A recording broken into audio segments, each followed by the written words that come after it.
హరే కృష్ణ.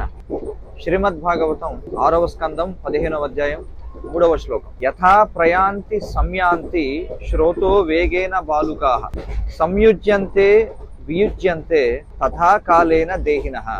అనువాదం. ఓ రాజా, ఇసుకరేణువులు కెరటముల యొక్క వేగము చేత కొన్నిసార్లు కలుస్తుంటాయి, కొన్నిసార్లు విడిపోతుంటాయి. అలాగే భౌతిక దేహములను స్వీకరించినటువంటి జీవులు కూడా కొన్నిసార్లు కలుస్తూ ఉంటారు, కొన్నిసార్లు కాలవేగం చేత విడిపోతూ ఉంటారు.